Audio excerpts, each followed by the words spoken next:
Well, we are actually verifying that. I do not want to confirm, pero meron kaming efforts in verifying yung information na yan. Sir, yung search warrant kahapon, kamusta po? Well, the search warrant was the implementation was a success. We were able to secure a lot of documents and there was cash, although minimal lang.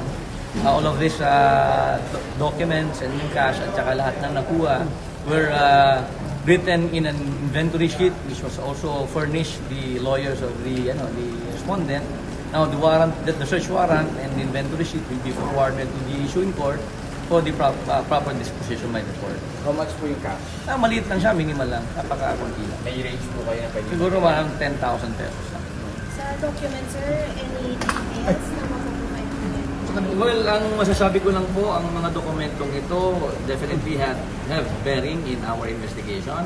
Ang gagawin po dito is we will cross-reference and counter-check with information we already received or testimonies given by witnesses who came forward para malaman po natin kung ang value nito is importante para po sa ating pag-decide kung makakasuhan ng kaso. Makakasuhan ang mga tao na ating inimbestigahan. Sir, may mga vaults po tayong dito, sir. Opo, tatlo po siya in fact. Doon po ba nakita yung cash? Mga dokumento po, most of the document for action. Saan po nakita yung cash po, sir? Hindi ko po masagot for now, pero sabi ko nga po, minimum lang naman po ito. Sir, doon sa documents, may mga pangalan po ba tayong nakita? Mayroon po, pero we are not at liberty to disclose that at the moment. Can we say na mga public officials, elected officials? Hindi ko pa po masasagot yan. On a later date, when we already have the clearance, we will definitely notify you. Sir, mga listahan ng mga flood control project, may nakita rin po ba kayong dokumento? Opo, i-confirm po namin yan. Meron po tayong mga nakitang dokumento. Sabi ko nga po kanina, all of this we will be disclosing to the public when the clearance is already given. Sir, based on your assessment, gaano kalakas itong mga ebidensya na ito?